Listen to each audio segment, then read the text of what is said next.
नमस्कार, good morning. Ajay Tiwari बोल रहा हूँ मैं, राशि एडवर्टाइजिंग से। जिन लोगों ने कल ज्वाइन किया है, उनका मैं राशि एडवर्टाइजिंग में स्वागत करता हूँ। और मैं ये स्कोर बोर्ड दिखा रहा हूँ आपको, जो कि मतलब हर 1-2 घंटे में उनका स्कोर चेंज तो रहता है।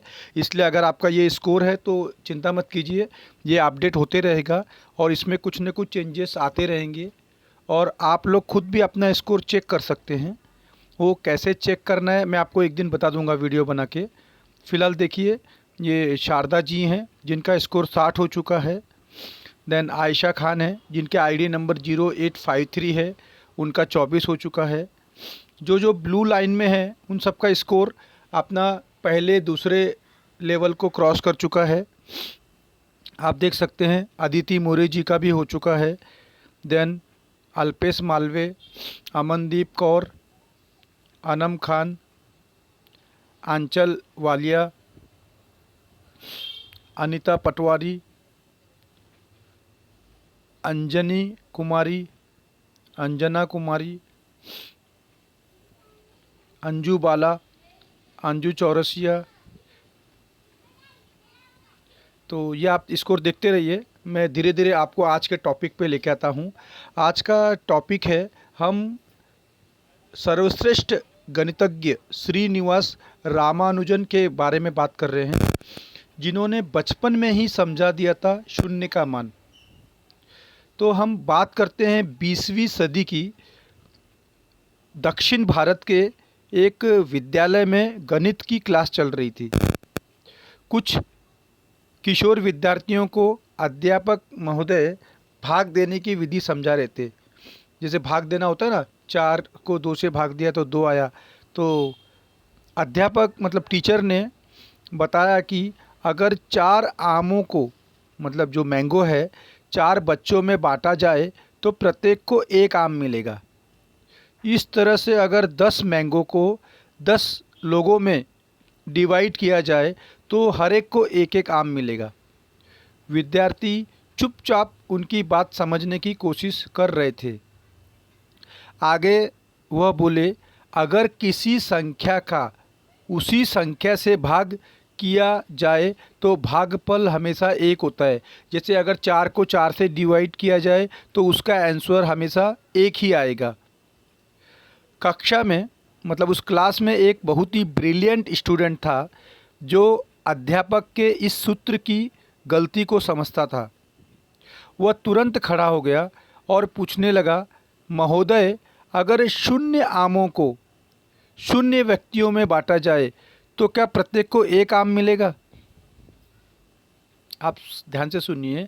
उसने कहा कि अगर 0 आम है और 0 लोगों में अगर बांटा जाए तो हर एक को कितना कितना मिलेगा।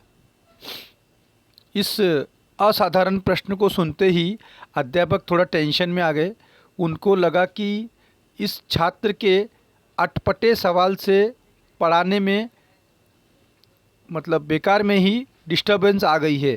इसलिए उन्होंने उस विद्यार्थी को, स्टूडेंट को डांट कर बोले, बेवकूफ़ी के सवाल मत किया करो, शून्य का कोई मान नहीं होता।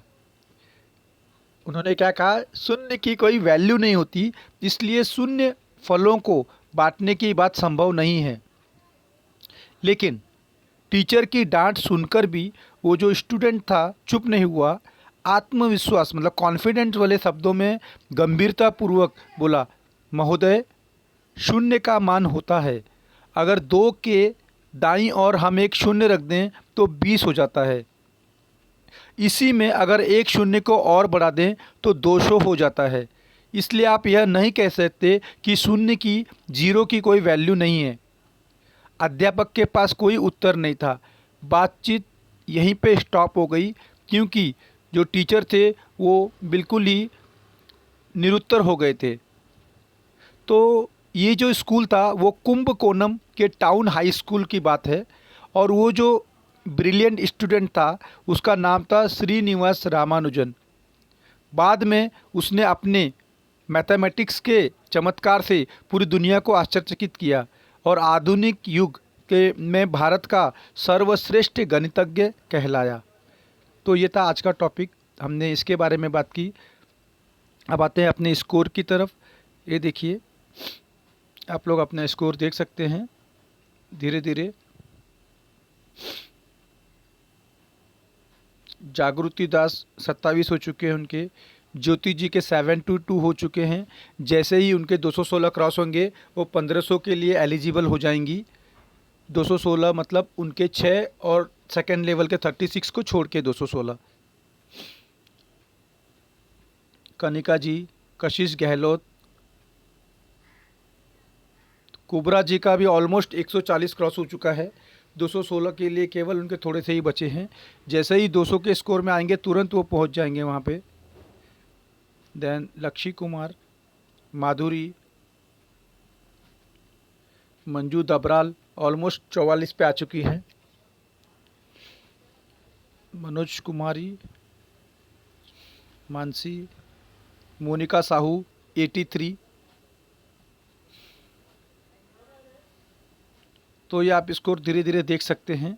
तो हम बात करते हैं, बहुत से लोग ये कहते हैं कि सर मैं तो 6 लोगों को यहाँ पे काम पे ले आऊँगा, लेकिन वो जो 6 लोग हैं वो लोग लाएंगे नहीं लाएंगे मैं कैसे कह सकता हूँ। तो इस टेंशन में कि अगले 6 काम करेंगे कि नहीं करेंगे, हम खुद के 6 बनाते ही नहीं हैं। मतलब इन लोगों को ये पहले ही दिख जाता है कि वो 6 तो काम करेंगे ही नहीं, इसलिए वो खुद 6 बनाने के बारे में उनकी जो स्पीड है वो कम हो जाती है। तो मेरा कहने का उत्तर ये है, जब भी आपके दिमाग में ये प्रश्न सताए कि मैं तो 6 ले आऊँगा, अगले वाले 6 लाएंगे कि नहीं, तो सबसे पहले आप ये सोचिए कि अगर आपने 6 ले आया तो आपको क्या मिलेगा। जाहिर सी बात है, आप 25,000 पर मंथ कमाने की लाइन में आप आ जाओगे, और उस 25,000 से आपकी लाइफ में क्या फ़र्क पड़ेगा। आप केवल दिन में एक बार उस पर विचार कीजिए कि अगर मुझे 25,000 आना चालू हो जाए तो मेरी ज़िंदगी में क्या बदलाव होगा। सोचिए, ऐसा क्या ज़रूरी काम है जो आपका रुका हुआ है। सोचिए, आपको क्या चाहिए। बच्चों की फ़ीस जमा करनी है, बच्चों को मोटरसाइकिल देनी है, घर का रिनोवेशन करना है, पेंटिंग करनी है। सोचिए, कुछ ना कुछ ऐसे बहुत से काम हैं जो आप उस 25,000 से पूरा कर सकते हो।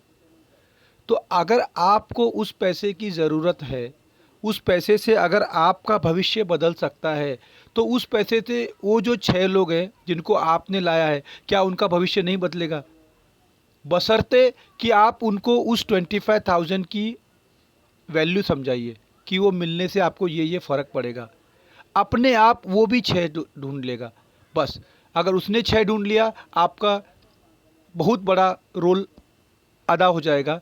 आपको फिर केवल वीडियो पे ही फोकस करना है, दूसरा कुछ नहीं करना है। तो ये था आज के सवाल का उत्तर। कल हम फिर एक नए सवाल के साथ आएंगे, और मैं आशा करता हूँ आपका दिन शुभ हो। Thank you. Have a nice day.